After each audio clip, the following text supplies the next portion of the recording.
Hi everyone, I'm Anna. I'm going to be your host. Just a quick note, we realized that we have a lot of content for just an hour, so we'll be really flying through those flying through those slides. And if you will have any questions, we have the Q&A open, and we'll try to make sure that we answer any questions. If we don't have time during the webinar, we'll make sure to follow up. This webinar is also going to be recorded if you want to access it later, and I'm pretty sure we are going to host it somewhere. So um, if you found the time to join us live, thank you so much. If you are watching the recording right now, we're just saying you hello real quickly. Okay, so today we're going to talk about account-based go-to-market, and we will cover a lot of things. And I'm also joined by an amazing team of marketers here. I was making this joke before. We have like 45 years of experience between us. If we could have, just retired at this point. So Steve, Alex, Davis, and Tanya, thank you so much for joining me and agreeing to share your insights on account-based go-to-market and strategy. And we are going to introduce ourselves as we go through our parts of the presentation. So what we are going to cover today is audience selection, segmentation, and prioritization, alignment with sales, but think less meetings with sales, more dashboards that they use. We'll cover budgeting and forecasting, something that we all have to do. And Tanya is going to share an amazing, like tactical, really in the weeds playbook that you can steal. She agreed to it, that you can steal if you want to do, and if you want to implement it in 2025. And I'll be your first speaker talking about audience selection. So again, my name's Anna. I'm a head of ABM at Influ2. I think my title might need a little bit of adjustment because I'm actually responsible for everything to do with outbound. So it's ABM and SDRs, and we are working together on pursuing the accounts and really actively pursuing them and converting them for our company. So if you've ever been to any of my events, you know that the next slide is a meme. Today we're playing Who Wants to Be a Marketing Millionaire, and we only have one question and no prize. So when selecting an audience for your marketing program, it's important to look at conversions into, and we have 4 options. That's happy customers, MQLs, or SALs. And we don't have much time, so I'm just going to tell you the answer. The answer is happy customers. And I know that as a marketer, you'll be like, well, we already have an ICP, okay? But ICP is a very broad term.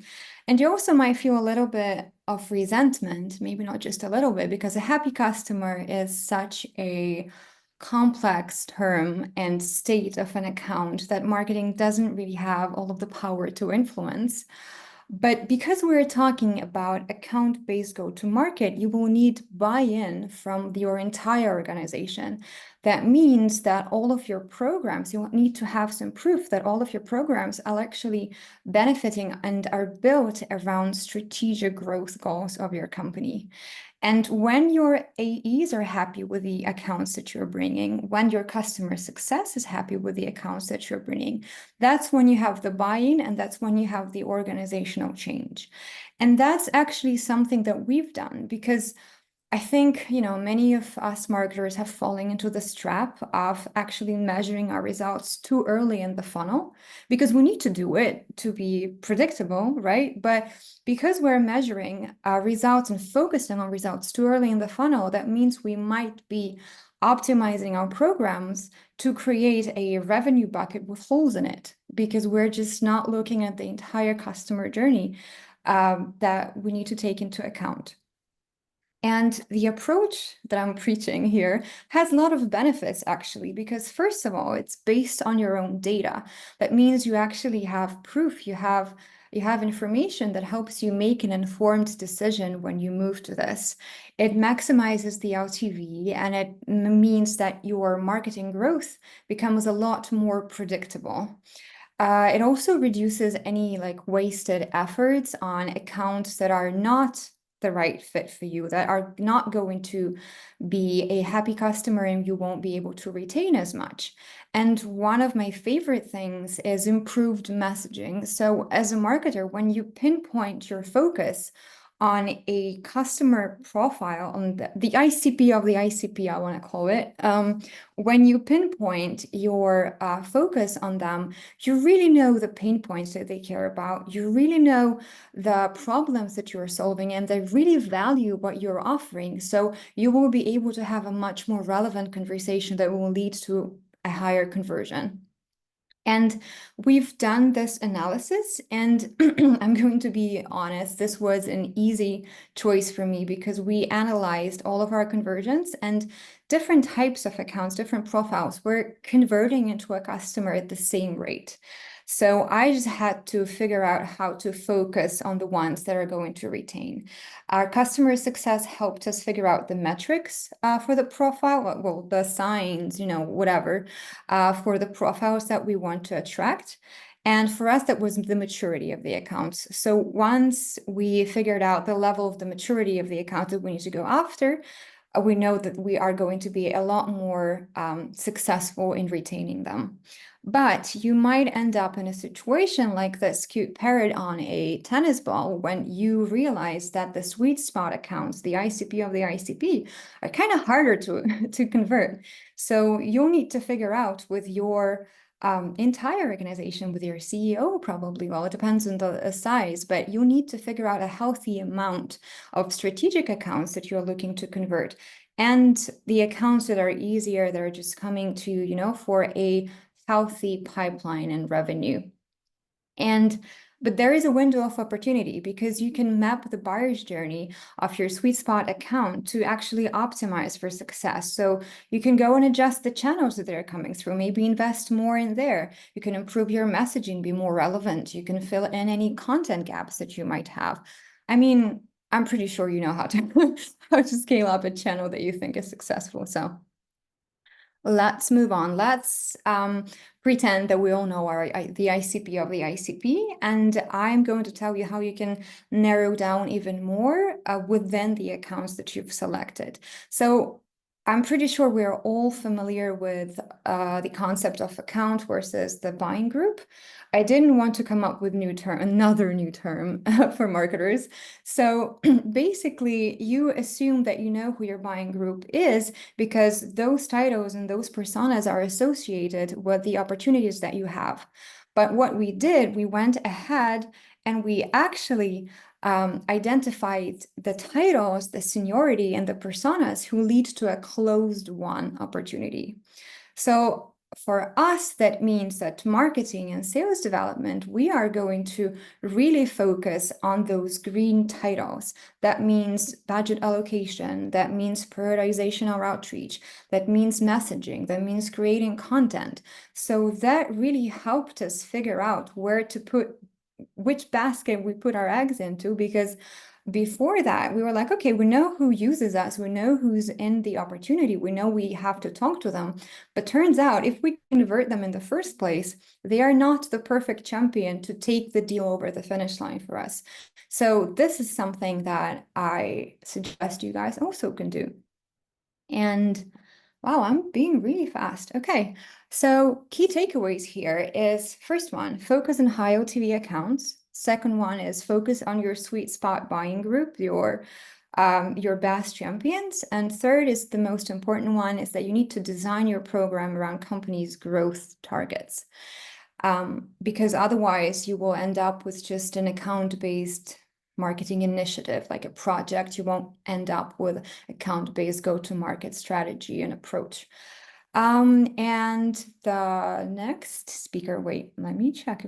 Davis, you're next. You're up. Let's go. Thanks so much, Anna. What's going on, everybody? For those who haven't met, my name is Davis, CEO at ForgeX. We are a B2B analyst firm that specializes in account-based GTM. Now, the two pieces that we're going to be that I'm going to walk you through here are segmentation and prioritization. Now, before we even get into the slides, so many organizations do not have a distinct definition, or it's really cloudy in terms of, the differences between segmentation and prioritization. So this is a huge gap, but it is massively important for your account-based go-to-market strategy. So Anna, if you could hit the next slide, please.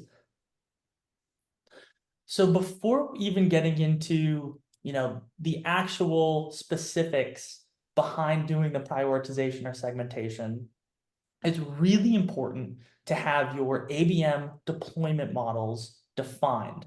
So I'm sure you all are familiar with the classic pyramid with one-to-one, one-to-few, and one-to-many. And the challenge with this is that came out in 2016. So it's 8 years old, almost 9 years old, and it doesn't truly reflect what is happening in being practiced in market today. One of the things that we've been working to do, not only this year, but this is our long-term goal over the next decade and decades, is to build the world's largest benchmarking database. So we have tangible examples, and we're going to share one later in a few slides, that have the examples of how these organizations are doing this. So the way in which we broke this out is, first you have enterprise ABM. So this is your one-to-one and one-to-few. The definitions of those being, one-to-one is a full dedicated campaign just for one account. So extremely high in terms of the resource allocation and the effort, the energy that goes into those accounts. For example, was catching up with a practitioner a few days ago, and she is only covering 4 accounts at a time. That is it. And a lot of the other practitioners on her team are covering 3, and she even feels overwhelmed with the 4. So that is how much is going into that one-to-one, where the one-to-few is 25 accounts or less in a cluster-based approach. So these, again, still very much a high go-to-market priority in terms of the accounts that are selected. And then growth ABM, this is where you're able to get the scale. So each of the different tiers really dictate how much resources, energy, effort are going into the account. So tier 1 being the highest go-to-market priority, tier 2 being the mid, tier 3 being the scale. So this allows you to get that coverage of 50, hundreds, thousands of accounts. And having this distinction is really critically important. And when you look at enterprise ABM, this is typically deployed where organizations have high enough ACV, so 250K and above. Usually you'll see multi-million-dollar deals with this. And then growth ABM, this is the underlying deployment model that we see the majority, or the overwhelming majority of B2B organizations deploying across their go-to-market. So now that we have these deployment models, when we break down the account segmentation, so Anna, if you could jump to the next slide. When thinking about how to properly segment, it is different across the deployment models. So first, getting into the segmentation, this is something that should be occurring from a overall go-to-market strategy standpoint, not just a ABM program or a demand generation program. This is fundamental to the business. So your product teams should be deeply involved, sales teams, all revenue teams, and you should be working to identify what the segments are. So segments could be industry, that's usually the most popular that we've seen, product, market category. So for example, here we have automotive industry, and actually getting into the data behind what industries are the most important is crucial, and we're going to share that in the next slide. But you have to define your segments, and segments are really powerful for growth ABM when you have that scale. And one of the biggest differences is when you start getting into enterprise ABM, so that one-to-one or the one-to-few, 25 accounts or less in the cluster, that's when the micro segments become important. So it wouldn't just be, oh, for our one-to-few campaign or our one to few program, we're going to go after automotive industry. So in those dedicated clusters, we're going to have, just a bunch of accounts from this industry overall, for example. In the one to few, you would dig another layer deeper and look at the micro segments. So it would be maybe we've identified sports cars or electric vehicles, are those micro segments that fall under that underlying segment. And when you have those 25 accounts or less in that cluster, you're able to create repeatable content, repeatable messaging that allows for that scale. So having the distinction between segments and micro segments, very important. And then Anna, if you could jump to the next one. When thinking about how to actually analyze your data and create and understand which segments from a data-driven perspective should we be pursuing as a go-to-market, we strongly encourage doing a revenue growth analysis. So step one, collecting all of those various data points. So you could even take a spreadsheet and say, all right, here are the 6 different industries, for example, that we're considering pursuing. We believe that our product or our service is perfect for them. So in a spreadsheet, adding those different industries at the top column, and then all of these different pieces of criteria, gathering them for what your organization has for each of those industries. So maybe it's automotive, manufacturing, energy utilities, technology and software, for example, in that data analysis side over on the right. So once you have all of that data and you have for each of the industries, then defining a weight. So you're able to put an actual weighted segment score for each one of those pieces of criteria. And at the end, the output is you're going to understand, okay, for all of these different industries or segments that we can pursue, these are the ones based off of the data-backed analysis that we should be going after. And not just looking at the data, this is also a piece where you want to analyze the market, include sales insights, marketing insights, but having at least this as a baseline, very important. And so that step 2 on the data analysis side, the green ones are representing, okay, these are the ones that we really want to pursue. Yellow is also important, but didn't quite hit the same criteria standards as the other 3. And then financial services, healthcare, life sciences, in this example, those would be, hey, our data didn't really back that this is something that we should be putting a lot of resources and energy into.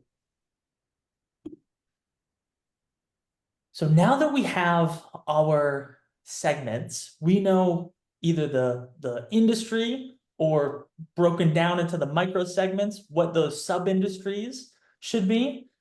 How do we effectively prioritize all of those accounts that Anna had created in her target account list, those ICPs? How do we prioritize where we're going to place them? And by place them in that either enterprise ABM or growth ABM deployment model. So first off, this is not something that you as a marketer should be doing in a silo, but bringing in all the other teams. So if you're going after expansion accounts, you'd want to loop in your customer success. Sales is absolutely going to be important throughout the entirety of the process. When thinking about the certain criteria to leverage for actually determining where the accounts should fall, we have some examples over on the left side. So pieces like account fit, relationship depth, go-to-market engagement touch points, buying intent signals, taking all of those and weighting them to help understand, all right, these are the accounts that really make the most sense for us to put more resources and energy into, and vice versa, in terms of even on the disqualification, where it's, hey, these are in the industry, or maybe they're in the sub-industry, but it doesn't quite make sense for us to place them either on our target account list or in a higher tier, or in one of the growth ABM or the enterprise ABM one-to-one or one-to-few deployment models.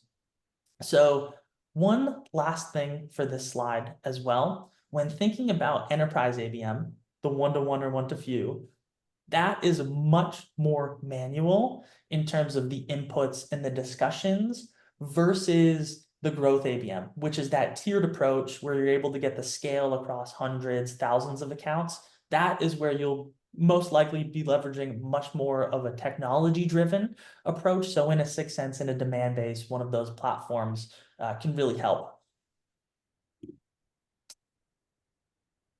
This one, gonna go over the slide really quick.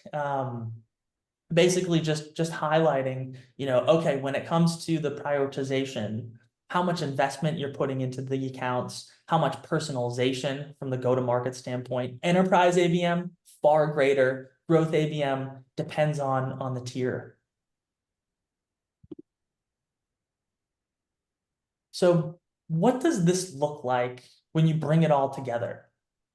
We have the prioritization based on deployment model. So you can see the segmentation where if you look at enterprise ABM and we kind of go from the top down, for one-to-one, you have, for example, you're covering 4 accounts and those are the actual companies themselves. So if we were taking the sports cars, for example, from the automotive industry, you've got Ferrari, Porsche, Lamborghini, Aston Martin. And then when you look at the I'm other, sorry. I'm no, sorry. you're silly. I'm I wasn't sorry. sure if I was going too quick on time. I'm like, oh shoot, NRA. No, it's fine. I misclicked. Um, one-to-few segmentation. Those are the sub industries or the micro segments. 17 accounts being covered. The growth ABM, as you can see, those being the actual segments or the industries themselves, and a much higher degree of accounts covered. And then the go-to-market resource allocation as well. You can see, enterprise ABM one-to-one gets the highest, down to growth ABMs. Tier 3 has the lowest deployment of resources, energy, effort, and time. And here's a quick snapshot of a playbook where you can see, from the growth ABM perspective, each different tier is allocated a certain amount of resources from a tactical deployment standpoint. Do you guys want to screenshot it? I would. I would. I'm stealing this. Do you want to move on to the next slide? Yes, please. Yeah, Okay. thank you. Oh, that's it. Okay, That's that's it. it. That's it. Okay. Okay, now we're moving on to putting sales into action. Alex, the stage is yours. I'll try to do better this time with the No, slides. I was just laughing because I was actually taking a screenshot. So Oh, you were. I was taking notes on yours, Davis, and yours too, Anna. So thank you. I'm sending the recording to everyone. Um, so thank you guys for that. So my name is Alex Pappas. I'm a senior ABM manager over at Benify, now a CyberArk company. I have about 8 of those 45 years, I think, that Anna mentioned in terms of experience. And so I have I've stood up ABM programs from kind of the ground up or scaled them where they had an existing program and needed to scale that. Worked across fintech, cybersecurity, and healthcare industries. And so one of the things I love about this role is the opportunity to partner really closest with sales. And I think the key word here is action. I think when people hear sales alignment, people think, okay, we're just going to sit down and write our shared goals and meet once a week and talk about them, and that's not it. That's not going to do it. And so this is really about how you put it into action. If you go to the next slide, we'll kind of get into what we're going to cover. It's putting, sorry, I was going to say it's putting sales into action without going to couples therapy together. Well said. Well said.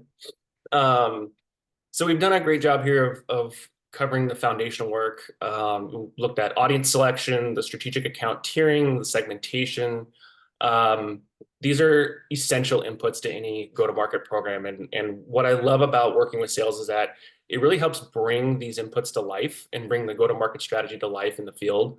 In a couple ways, we're going to explore this and get that alignment in putting sales into action is helping them focus and prioritize the accounts that we want them spending their time on. Sales time is very valuable. We want to make sure that it's in the right place. Oops, let's back up one more, please. Thank you. We're going to make that data available and digestible to the team. We have all these incredible inputs, and when you can identify and market accounts, I think there's almost a misnomer there that, okay, we have this great data, we've given it to sales, now they're just off and running with it, right? Like, no, a lot of it is, are we making it proactively available? How is it being digested by them? And then are we actually enabling and providing the resources so they can take action on, I see what's happening at my account, I know what it means, I know what to do, and I know the tools and resources at my disposal to help me make this come to life. And that's really essential because no matter how good a fit an account is or how in market they might be, whatever the signals are showing, if sales is not taking that timely relevant action, then all the program is doing, all your company is doing is just leaving a ton of pipeline on the table. And we can't have that with any successful go-to-market strategy. So the first step in this is building trust with your sales team. And if you're going to build trust with your sales team, they have to know that who they're asked to work is in fact in market. Oh, sorry, can we go forward one more? And I'm a firm believer in the 95-5 rule. For those unfamiliar with the 95-5 rule, it states that about only 5% of your book of business, again, no matter how good a fit they are against your program goals, are going to be in market for your solution at any given time.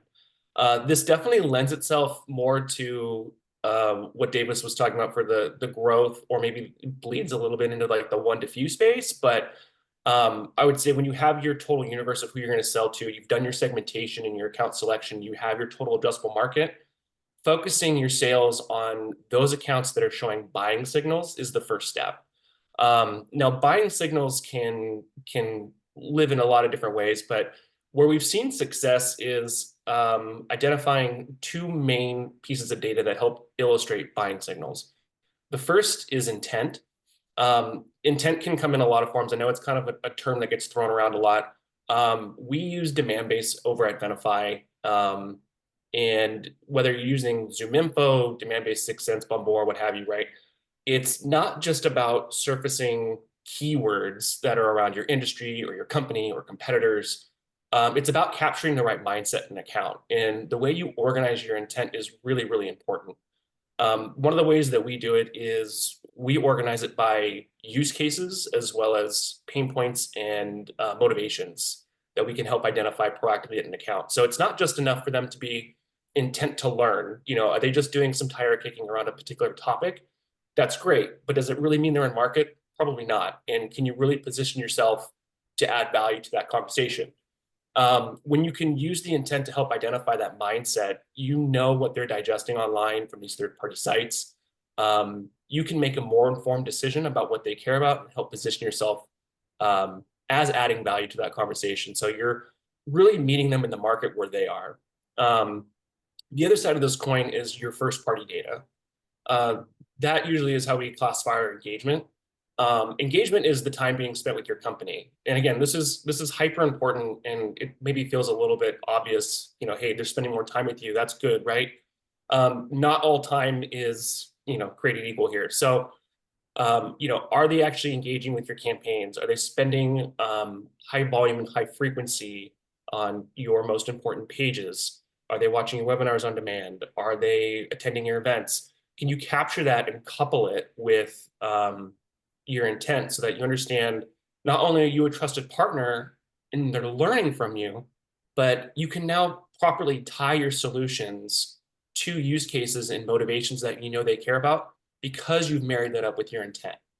And so when you look at combining the mindset, if you go to the next slide, you kind of see the marriage here, not in couples counseling, but the intent when you're capturing that right mindset and marrying that up with the right time spent with your company, you identify who needs you now. And the big kicker here is you're not just identifying that they're in market, you're identifying what they're likely in market for, and you can be proactive in that. It's not enough just to be first.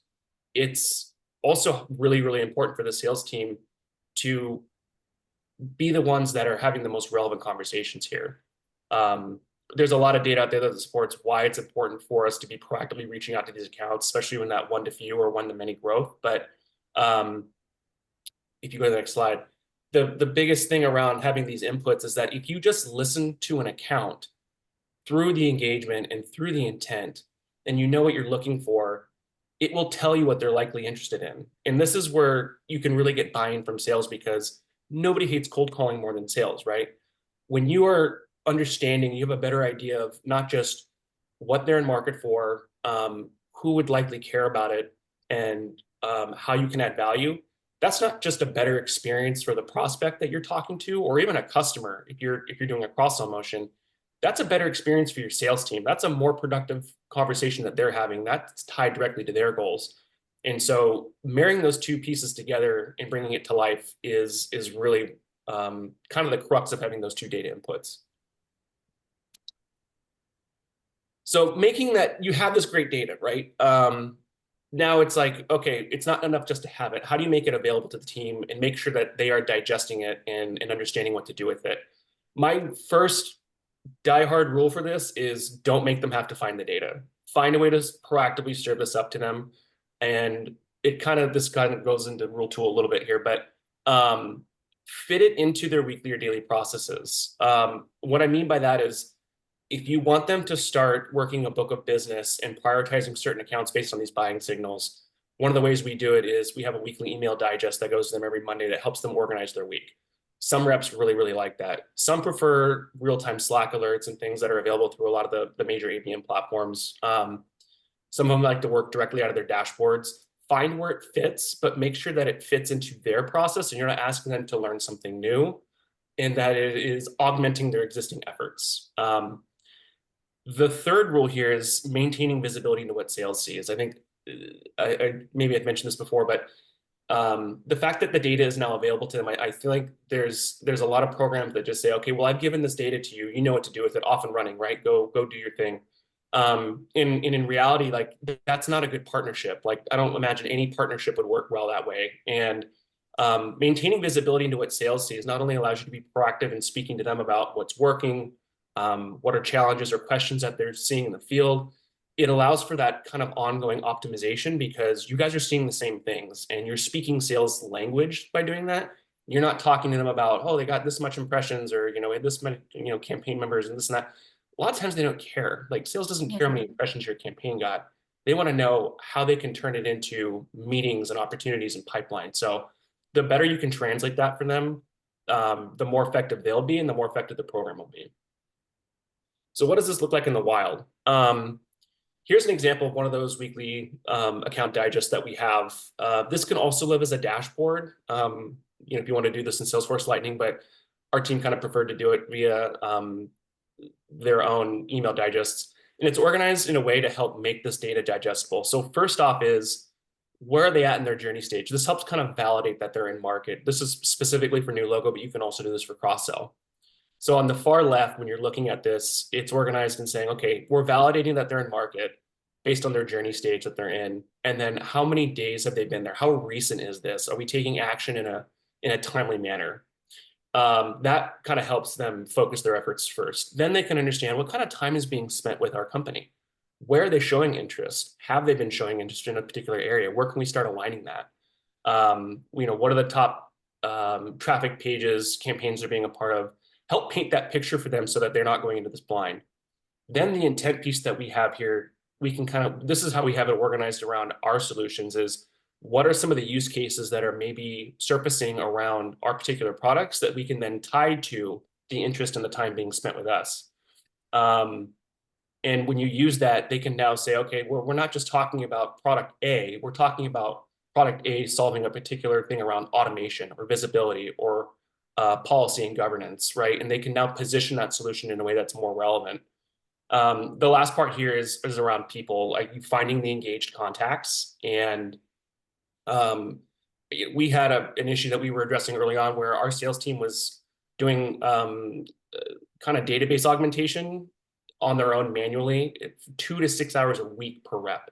Not only did they hate that, but that takes away from them having to achieve their quota and their goals, right? So if you can proactively serve up any of the engaged contacts, who is already looking at our stuff, who is already a part of a campaign, and how do they map to the buying team? that gives them a place to start. And if they do need to augment, at least they're thoughtfully doing it and not just blanketing the database with new context because they know they need to start just sending a bunch of emails out. They're more thoughtfully approaching it based on not just the first party engagement, but also the intent. There's also kind of a need. Sometimes you might get pressure from leadership to want to roll this out more broadly across your entire team, right? I would say if you have the opportunity, work with a smaller pod, they're often called tiger teams. This allows you to kind of work out the kinks and understand how it does fit into their processes and come into it knowing what you have a narrative. I think, a lot of people want to come in and say, hey, I want to work with the top performers because, leadership whistles the winners and that's going to be their way in, right? Oftentimes you might run into the issue where the top performers don't want to adopt this because why fix what's not broken, right? And that's fine. You're not dead in the water if they don't want to work with this right off the bat, right? But if you do get them, that's great. You have a narrative that says, hey, the top performers are leaning into this program. They're finding more success more frequently. Easy narrative to sell in, right?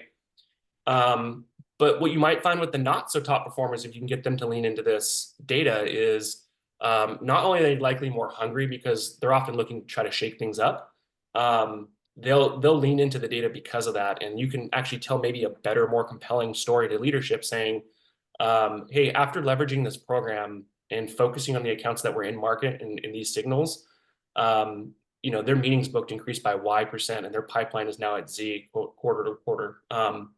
That's a pretty compelling narrative to say, hey, well, you turn that around. If we can get the rest of the team doing this, we're going to have more predictable pipeline based on these actions. And that's really what leadership cares about. The last part we're going to address here is engagement enablement in the resources. So we talked about understanding the processes and flows. How is their day-to-day? Where do they spend most of their time? And can you fit the data in there thoughtfully so that it augments their existing efforts? Again, whether that's through a dashboard, Slack alerts, email digests, what have you, know where it fits and know how it fits because that will help with the adoption. Also making sure that it's non-interruptive, being proud of those flows and that it's augmenting and additive to their efforts, right? Like this is something where sales also might be a little sensitive and say like, look, I'm doing fine. I don't need help. This is not telling you to change what you're doing or learn something new. This is augmenting those efforts, right? The last part is don't wait for feedback loops. It's great to set up, and I definitely suggest setting up your stand-ups, especially with Tiger teams, but talk about things proactively. And I think what helps here is that when you're talking about things proactively with them, you're not blindsided by changing or shifting priorities on their end too. Like you can keep them in the loop of what's going on, get a great feedback loop to optimize both intent and maybe how it's being delivered. But if you wait for stand-ups, a lot of times, it's easier for things to shift on you and you don't always get that insight right away. So finally, working with your enablement team, if you have one, to bake this into your onboarding and ongoing training reinforcement. This has been really vital at Venafi, I would say, probably more so than anywhere else that I've seen because we really took it to heart and had a really tight partnership with our enablement team. This is just a sample of some of the things that we did exclusive training on with our SDRs and our AEs around the prospecting playbook, how to use this data, what does it mean, where do I use it and how? Mapping an accounts buying team, so understanding how to multi-thread, where are those common threads of success that we've seen in the past, and how do I focus my efforts there? Persona and outreach, personalizing. We also use tech target, so if there's a way to incorporate technology that your SDR leader wants the team to continue to utilize, can you also fit that in and make that part of the flow? We also did a gifting guide, so if you have a gifting program, how does it fit? Who gets a gift? How much? When do you send it? A lot of times you're not dictating this, you're just demonstrating and providing guidelines around how to do this. And a lot of times teams are really hungry for that. So don't tell them what to do, just tell them how to do it and allow them to kind of put this out there in the world. One of my favorites are literal cheat sheets and guides as well. So it kind of is a tack on to the actual trainings. This is where the constant reinforcement comes in. Trainings are great. Trainings are necessary and essential. But what do you have that's ongoing support there after the training? And you can see here, a lot of these are tangible assets that I've created for the team to have on hand. My favorite is probably the intent clustering because this really ties the intent into those use cases. So when you see this at your account, here's likely what they're trying to solve for, and here's what it means. Here's who probably cares about that at the account. And then here's helpful snippets, talk tracks, messaging that you can align to that to make your outreach and your communication more relevant to them and more productive. Got a lot of really good buy-in on that. And it really helps make the intent itself digestible. A lot of times intent can be very heady and almost daunting. You know, we have well over 1,200 keywords associated. We don't expect them to have to know all of them. So how do you make it, again, digestible with like, say, 5 to 10 keywords associated with what you would be seeing at your account? Really helpful putting this into action and getting honestly valuable feedback from the team saying, hey, we're seeing a lot of this. Is this an intent keyword? And then you're able to add it in there. So highly recommend organizing your intent this way. So just quickly wrapping up here. Number one, build trust by helping them prioritize the in-market accounts, know where to focus, their time is valuable, and illustrate those buying signals to them in a way that makes that data digestible and available to them proactively. And then never stop measuring and communicating and enabling the sales team. Look for the reinforcement, look for the feedback loops, and look for ways to continue to provide the guidance and demonstration, not dictation to them, to help get that buy-in. All right, Alex, I'm definitely rewatching this. We should have named it like How to Fix Your Sales in 5 Steps. I'm gonna get canceled for this, but when you were saying about gifting guide, I was like, are you suggesting we should give gifts to the sales to follow our signals? And I was like, no, that's a good idea. Maybe that should work. Yeah, we do have a Spiff incorporated that as well, but yeah, it was a little bit different, but now you got my wheels turning. Okay. Great, Steve. We are running short on time. Hopefully we'll be able to stay over a little bit, but Steve, moving on to your slides. Yeah, no, all good. I'm going to walk us through 4 steps, and I'm going to try to do it in about 6 minutes so we can stay Okay. on time. Now, so I'm Steve. For everybody that doesn't know me, I spent most of my career at Google running demand gen teams, and recently went out building my own business and having fun with that. And so I get to talk about the most fun part of marketing, budgeting and forecasting. It's probably also the most dense. So what you'll see here could probably take another hour, but this is just to give you an idea of how you might want to think through it and create your own processes for how you're going to do that. So first, let's start with why, right? We all have to budget. We all forecast. We might loathe it, but I've actually learned to look at this process as a differentiator for marketing inside any go-to-market team. So if we now, like we all know, we're being tasked with producing more, sometimes less resources, less budget. If you can really truly understand the unit economics of marketing and the programs you run, and then apply that to how the business makes money, you are by far on another level compared to others in the organization. You'll get tapped by finance leaders, accounting leaders, revenue operations leaders. You'll just unlock another level of your career, which has been my experience and why I get kind of jazzed up talking about this stuff, because it's so different than what we typically do on a day-to-day.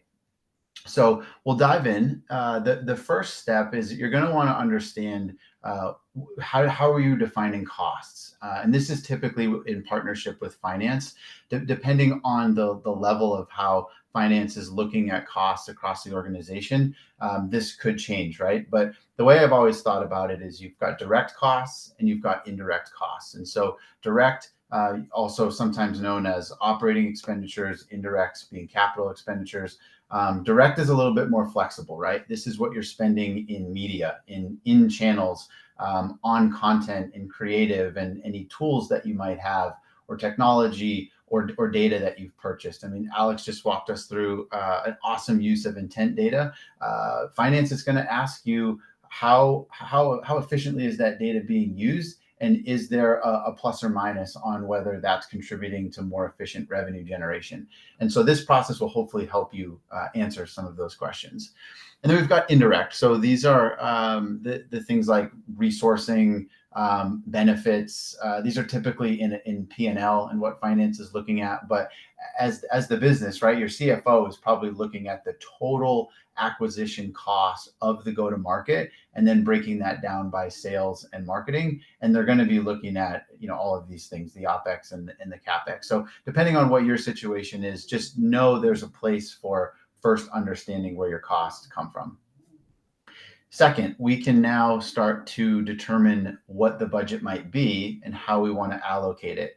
And so since we're talking about account-based go-to-market here, more specific in marketing, I've personally experienced two ways of budgeting, either top-down or bottom-up, but each of those should result in determining what the goal is. And so top-down is where finance comes to you, they give you a number, and they say, this is what you've got, figure it out. Typically, I've responded and say, okay, well, with what you've given me, here's what I can produce from a pipeline and revenue generation standpoint. But what you provide there obviously needs to be validated and backed by a really strong model underneath. And then bottoms up would be in a more probably a more favorable environment like 2 years ago, where budget constraints weren't as likely. And what you are actually doing is working towards a goal. So there might be, say, $100 million revenue goal, and marketing can say, okay, well, with the efficiency we have today, we can achieve that $100 million with X investment, and the ROI will be Y. So we first figure out how are we going to get to our goals. And then in the work that you've done to come up with that, you can start thinking about allocation. So with regards to account-based, there's three ways I think you can look at it. One is at an account level. So like Davis was sharing, at the enterprise, is it tier 1, tier 2? Is it more growth? You can determine, okay, we're going to put 40% into one-to-one, 20% into one-to-few. And essentially what you're doing is allocating at an account level, right?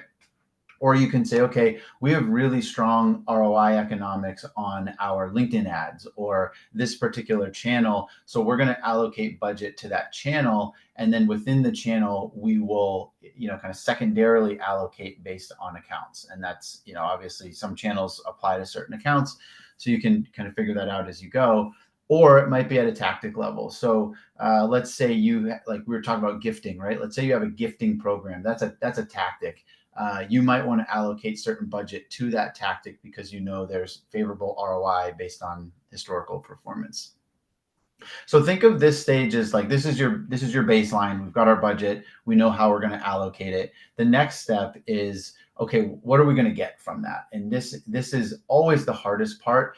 You can be the most advanced and the most sophisticated at data science, predictive, you name it. But at the end of the day, I think it's a mix of data and a little bit of intuition and some assumptions. And so the first is building the foundation for what your funnel is. So what is your customer journey? Alex shared a good one. And then how does that apply to the funnel that you will measure? And then what are the metrics that you track within that funnel? So thinking from like each stage to stage, what are the processes in which you move potential customers from one stage to another? And then how do you measure it? Number two is set a baseline on that. So look back, maybe it's trailing 12 months, maybe it's 6 months, maybe it's quarter by quarter because you want to see trends. But ultimately, you need a benchmark, right? So from stage 1 to stage 2, and even stage 5 to 6, et cetera, you're going to need a baseline for what you can expect from performance. So then from there, we can actually start to forecast. And so there's a number of different methods you can use to forecast. Honestly, I've used the most simple of just taking quarterly averages and then saying, okay, if I put $1 in based on all of these averages, what will I get out from it? There's much more statistical methods as well. I'd encourage you to research this or partner with a data or finance person so that you're aligned there. And then what you're going to do is run forecasts by each of those allocation methods. So if you were to allocate by accounts, what might the performance be? By channel, what might it be? And this is going to give you a sense of different scenarios, right? And so ultimately you can go back to finance and say, all right, in this scenario, we're going to come up short on our goal by 20%, but in this scenario, scenario, we can exceed the goal, and then that becomes a decision for the business to make as far as the threshold for achieving that goal. So one note on forecasting on the next slide here is I highly recommend like having this defined. So you might use a traditional funnel, you might use the bow tie. I've always liked the bow tie, but make sure this type of framework becomes what the go-to-market organization aligns on, and all of those stages, all of the processes in between each stage, the conversion rates, the baseline performance, like really get everybody in tune with those numbers and comfortable with that. So by the time you share the forecast, you don't have people asking you questions like, oh, what is that stage? Like define that, or like, how did you get that number? You want everybody totally aligned on that before you get to the next step, which is actually producing some sort of artifact that you can use internally in the organization. So if you're with me so far, we get to the last step, which is some kind of model basically, and it can be a spreadsheet, it can be more than that. But what you're doing is just bringing all of that data, organizing it in terms of how your customer purchases from you, and mapping it against all of the efficiency metrics and conversion rates, so that ultimately this becomes a proactive tool where you can put inputs in, you can follow that through, and then an output is achieved in terms of the expected goal. And so, I think parting thoughts here would be, you want to work with finance on this. You want to ask lots of questions about how they operate, understand their pain points, because they're going to take all this information and put it into 100 different spreadsheets and tools that they manage. So you want to make their life easier. And I think sometimes you need to have a margin of error. So I wouldn't spend too much time obsessing over getting each metric perfectly right. I used to like proactively say to leadership, there's a 10% margin of error on this. And honestly, most of them are okay with it. So give yourself a little bit of leeway there if you have to. All right. Thank you, Steve. Stealing that too. Tanya, it's your time to shine with your playbook. Yeah. So I think that I can do it in 5 minutes, 7 minutes. So let's go for it. Yeah. So for those that don't know me, so I'm Tanya. I'm a B2B growth consultant and I specialize in ABM. And today I'm going to share with you a step-by-step playbook that is actually low-hanging fruit and that many companies overlook. So the idea here is that after this webinar, you can steal this playbook, and then you can add it in your planning for 2025.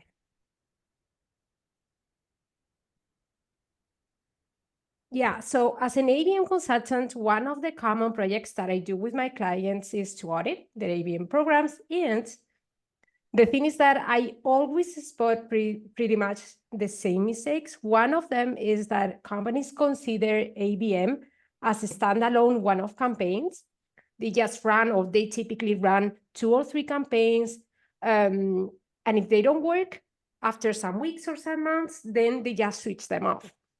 So instead, in this slide, what I recommend is to create evergreen playbooks that align with our buyer journey touchpoints. So this is what you have right in front of you. This is a wrap-up of some ABM plays according to the buyer journey stage. So today we're going to dive into the opportunity stage and then in the sold deals playbook. What is really great about this playbook is that it is a low-hanging fruit. Why? So those are accounts that engage with our content. They already know us. We know their pain points. We have a lot of information about them, especially our salespeople. They're interested in our product.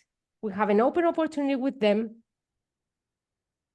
So why utilizing or activating this playbook instead of a new logo? So it is not one or the other. It's how we introduce this one in order to optimize the chances to target the account at each stage of the buyer journey. On top of that, this play responds to a market reality that many companies are witnessing this 2024. And that is that sales processes are getting longer and more complex, and we need more people and more departments to be looped in the decision process. What is the result? Is that everything is way more difficult and complex. Deals get stalled. We struggle to close deals. We struggle to hit our revenue objectives. So how to go about it? So we are going to use the multi-threading concept. I'm pretty sure that that's a concept that most of you know, but just in case. So if we move to the next slide. So multi-threading is basically about targeting different buyer personas of our buying committee or our buying group. And typically in the past, sometimes single threading could work. And here there's, in front of you, you have a report that I really like from User Gems, where we have single thread win rate that is often for them, it is 7%. But if we multi-thread, the win rate goes up to 31%. So the result of multi-threading is 4 times better than single threading. So when I mean multi-threading is actually the cornerstone of an ABM methodology. So here, I don't mean to reinvent the wheel. That's something pretty straightforward when we are doing ABM. But surprisingly, when I audit ABM programs, I rarely come across this basic multi-threading playbook that I'm going to walk you through today. So if we jump that one so that we don't run over. Yeah, so for this specific playbook, we're going to have 3 key principles. The first one, we're going to run a multi-channel campaign. We're gonna utilize our current tech stack, so to make it simple, and then we're going to be mindful of each stage of the buyer journey. So let's go with the process map that you have right in front of you. So first off, we are going to identify a list of stall opportunities. So here we'll do it in our CRM, and it's really important to work hand in hand with sales to agree on this. Then second, we are going to create our multi-threading ads. So we can do it on LinkedIn, we can do it using a platform like Influ2. What's even best is to combine both so that we can apply the multi-channel principle. So what does a multi-threading ad look like? So if we move to the next slide, I'm going to walk you through an example. Let's say that our key champion has historically been marketers, but we found out that if we include sales folks, we accelerate pipeline velocity, and then we also increase win rate. So this multi-threading ad that you have right in front of you is about pulling in the buying decision process, the sales folks as well. So, hey, sales team, your company is talking with Acme, want to join our next call. So thanks to this LinkedIn and Influ2 ads, we will keep generating engagement and intent data that if we go back to the previous slide, to the process map, here in the third step, yes, that's perfect. We'll keep generating intent data and engagement data, as I just mentioned. And then in the fourth step, right below, yes, right there, we need to create some segments so that we can categorize our new contacts and our former contacts according to the engagement and intent level. So for sure, we need to create our account and content scoring model. And next step, we'll need to create more retargeting ads. So if we move to the next slide, yeah. So another mistake that I often identify in the audits that I do is that we keep serving exactly the same content over and over again, so increasing a lot the frequency on LinkedIn ads, for example. So we need to keep refreshing and innovating with our content pieces. So like that, we will serve different objectives. We can, for example, have an objective to build trust. Testimonials here are really important, to educate or to create demand. And also more emotional type of ads, as the ones that we have here that are pinpoint specific ads. So one of them that is from Anna, that, I mean, she actually does like a great job with pinpoint ads. I always have them as an example. So tired of targeting the unknown. So here that really points to that specific problem or struggle that most marketers have. Another one, so ABX orchestration is too manual. Yeah. So so once again here, it is not only about creating ads that serve different objectives, but that allow us as marketers to move our accounts and our contacts down the funnel. So if we go back to the process map, so it's so the step number 227.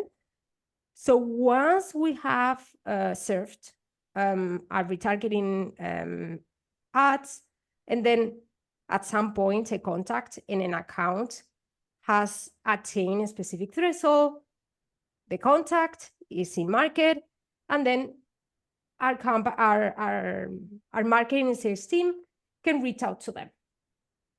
So that's all for the for these stall opportunities multi-threading playbook. And I think that I did it on time, 7 minutes straight. Yes. Yes, thank you so much, Tanya. Okay, guys, I think we're done with the slides. Let me stop sharing the screen so I can figure out how to look at the Q&A. Yes, you will get the slides after the presentation. There will be a recording. Yeah, we'll figure out how to send you slides. Okay. People are saying that this is fantastic. And yes, we will send the recording. Yeah, we're just getting kudos to us. We're not asking questions, guys. We covered everything. Okay. People were having, okay. Oh, Davis, you were taking care of it. Oh, guys, you were taking care of the questions. Great. All right. Cool. So thank you everyone so much for your time. Thank you for staying over for those who could. We will follow up with an email to send you the recording. I'll figure out how to send you the slides. That won't be a problem. And guys, I'm really looking forward to creating any more content with you. Also, if you're watching the recording and you have a question, you can reach out to any of us on LinkedIn. We'll be happy to chat with you and give you more insights. All right, that's it for us. Bye. Thank you, Bye, Anna. everyone. Buddy. Bye. Thank you.